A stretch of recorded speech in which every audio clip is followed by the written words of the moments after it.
Hello, hey, this is Ben with Studio on the Lake. This is number 2 of the wife's replacement cuckoo. In this one, we're going to go ahead and finish the bird off, put the feathers in, burn the feathers in. I don't do any stoning on this. It's all burned. And most of you, if you're a subscriber, have seen this before. If not, then this will be new to you on about how I go about putting feathers on a bird.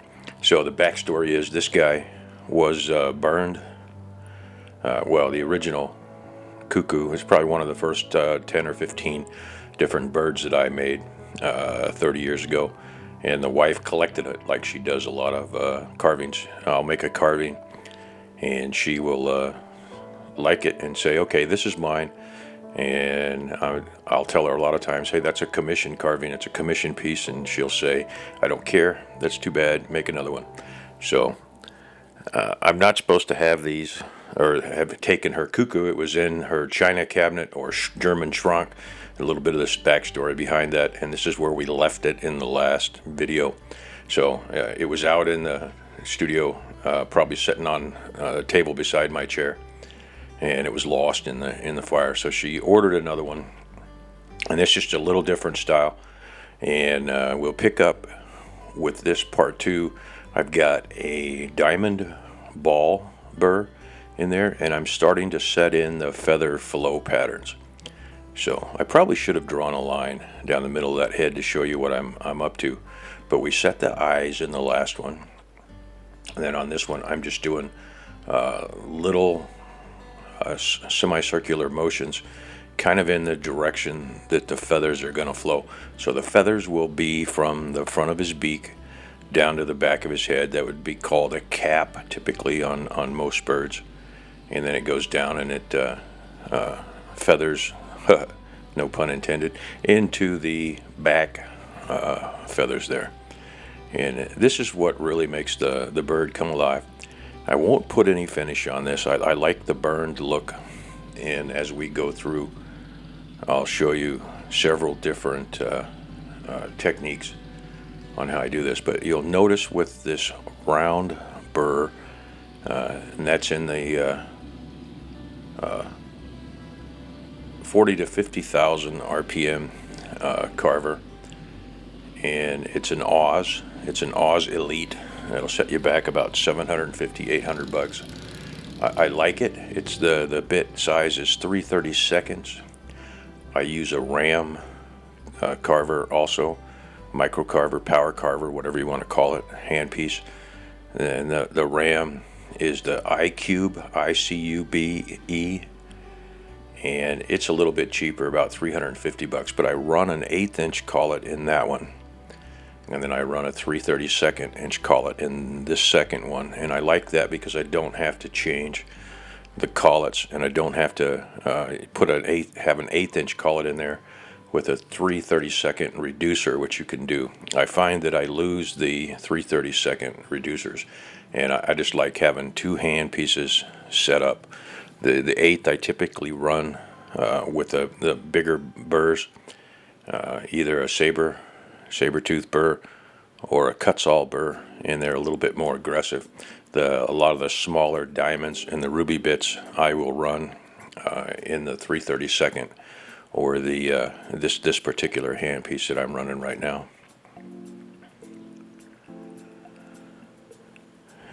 So you can see I'm just kind of stroking it lightly like a pencil, drawing, erasing is probably a better description of that, and I'm erasing it in the direction that the feathers are going to go.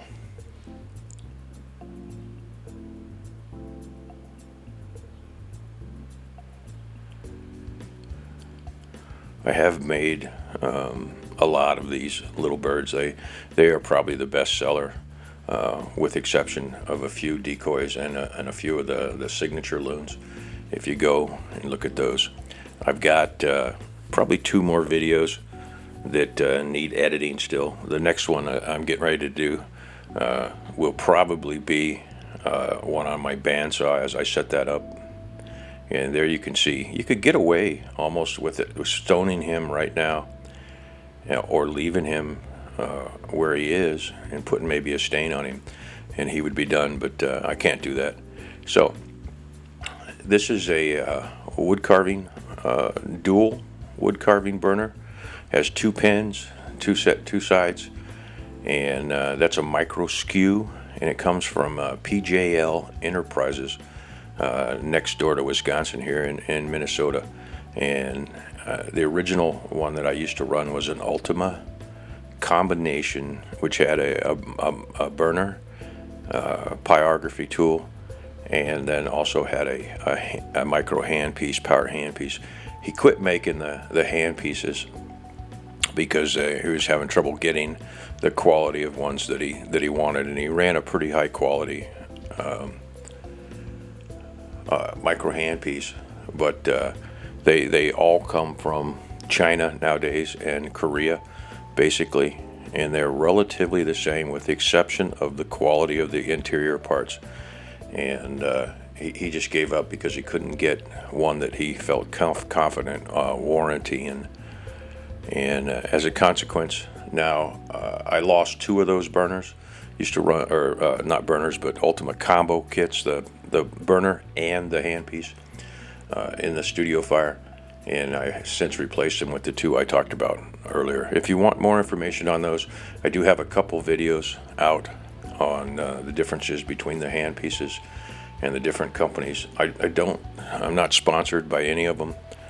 I just give you kind of my biased opinion on what I think of them.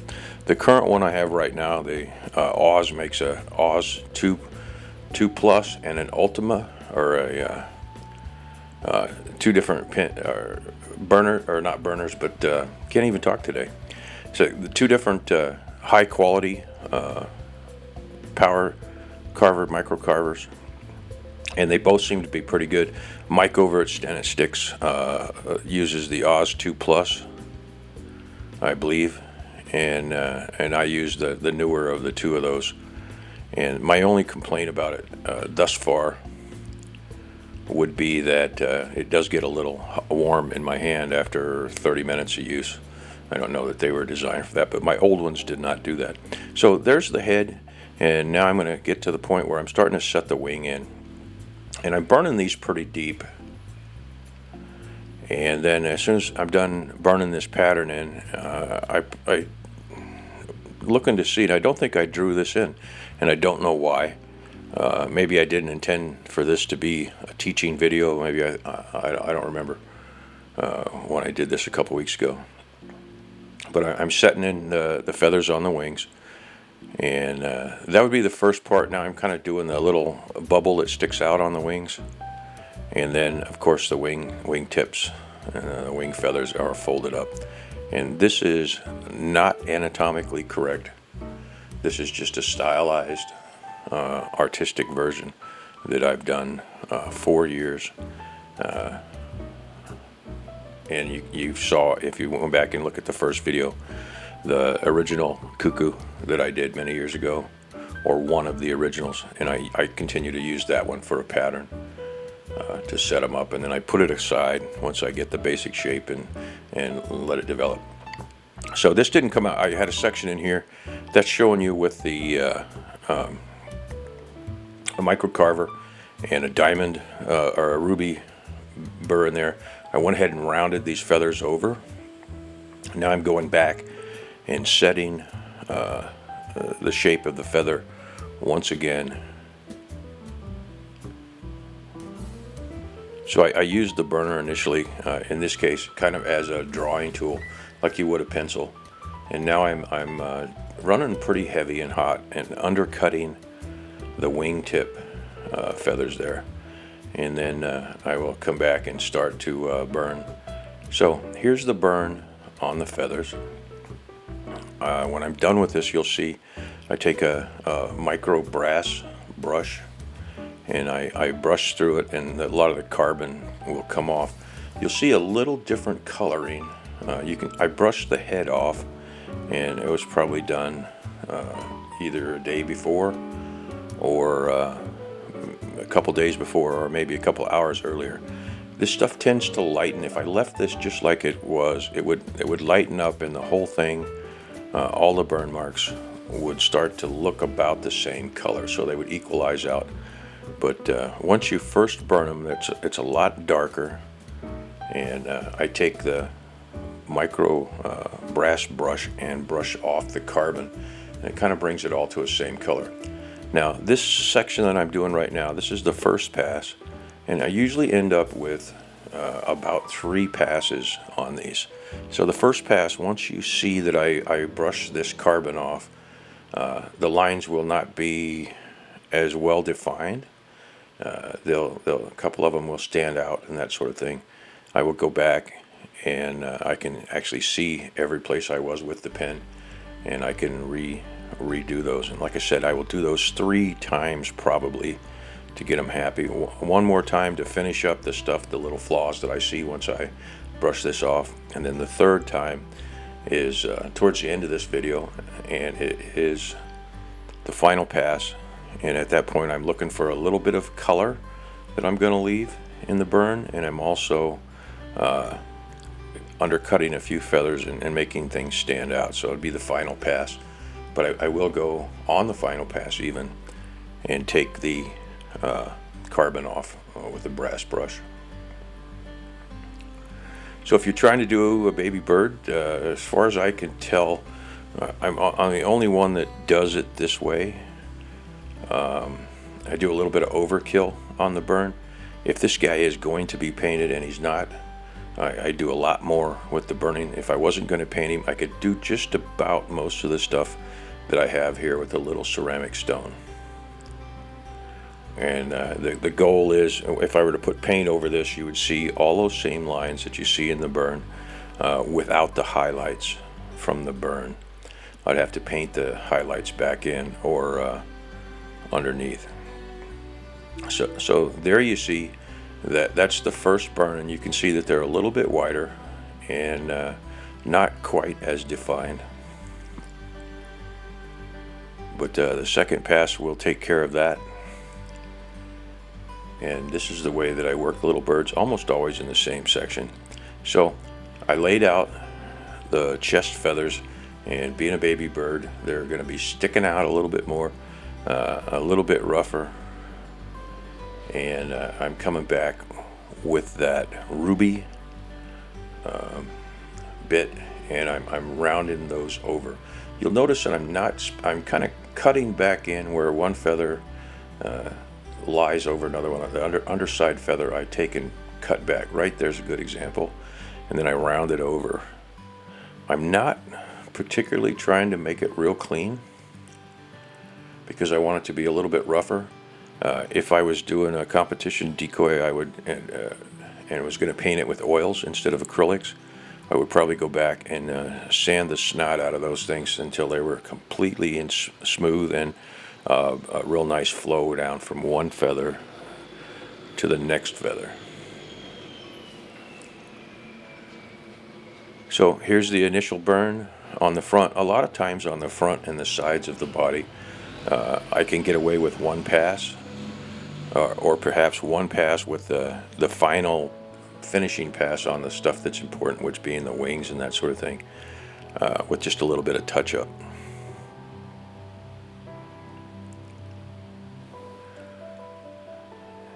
If you go down below and you look at some of the other carvers that I follow, there's a bunch of them down there, so I'm not going to mention them in this deal here. But if you're a carver and you want to shout out, leave me a comment or send me an email. The comments go right to my email, but the email is studioonthelake88@gmail.com. And I'll take a look at it and see if it fits in the group that we're doing, and give you a shout out. If I don't give you a shout out, don't take that as a personal thing.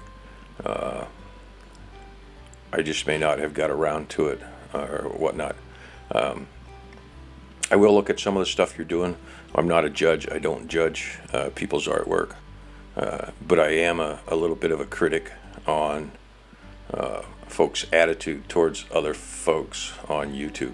There's a few folks that do some beautiful carvings out there. 3 of them that I can think of right now, and I won't mention those. but I would not recommend them simply because of their attitude towards other people on YouTube. I don't like controversy. I don't like cutting down someone else's work. I don't like calling other people stupid, because this is an art form. I do it, as does Jordy and Just Carve Rob and the rest of those guys. They do it for the sake of the art. They put it up so you can see their art, and they're not interested in belittling other people. This isn't reality television, so I don't judge anybody's artwork. I'll just put that information out there for you, and if you're not belittling other folks and that sort of thing, and there's something worthwhile in it for our little community that we got going, I'll be more than happy to give you a shout out. You don't have to like other people's stuff, but you shouldn't denigrate it and that sort of thing. That's not what this is all about. It's kind of neat to see all the different styles of carving that's out there, and what people are doing. And obviously the true judge is the subscribers and the people that follow different folks. So I'm fortunate. I haven't had any negative comments per se. I've had a couple, and I just delete those.